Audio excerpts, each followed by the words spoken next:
ক্রিকেটে ফিক্সিং বিতর্ক কিংবা ফিক্সিং এর অভিযোগ পুরনো খবর। ফুটবলেও যে এর কালো থাবা আছে তা অস্বীকার না করলেও এতদিন পর্যন্ত দেয়া হয়নি তেমন গুরুত্ব। তবে এবারের ফিফা বিশ্বকাপে আলোচনার জন্ম দিয়েছে এই ম্যাচ গড়াপেটা কেলেঙ্কারি। না, এবারের বিশ্বকাপে ফিক্সিং না করলেও ফিক্সিং এর রেশ পড়েছে টুর্নামেন্টে। আলোচনায় আইভরি কোস্ট স্ট্রাইকার এলিয়ে ওয়াহি। এই ফুটবলারের ভিসা প্রত্যাখ্যান করে দিয়েছে সহ আয়োজক কানাডা, আর তাতে জার্মানি ম্যাচে দলের সঙ্গে টরেন্টো যেতে পারছেন না এলিয়ে।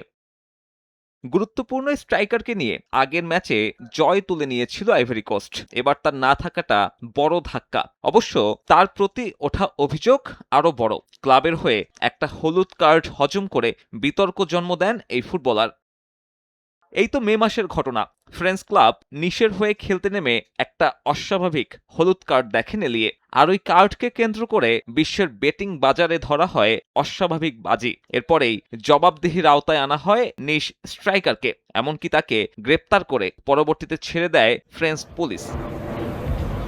তবে কানাডায় ঢুকতে না পারলেও যুক্তরাষ্ট্রের অবস্থানে কোনো বাধা নেই এলিয়ের। তাতে গ্রুপ পর্বের শেষ ম্যাচে ফিলাডেলফিয়ার কুরাসাওয়ের বিপক্ষে খেলতে পারবে এই স্ট্রাইকার।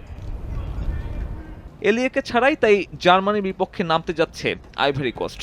দলের খেলা দেখতে হবে হোটেলবন্দি হয়ে টিভিতে। ফিক্সিং বিতর্কের সমাধান না হলে তার দলকে ভুগতে হবে সামনের দিনেও। সাব্বির মিথুন, সময় সংবাদ।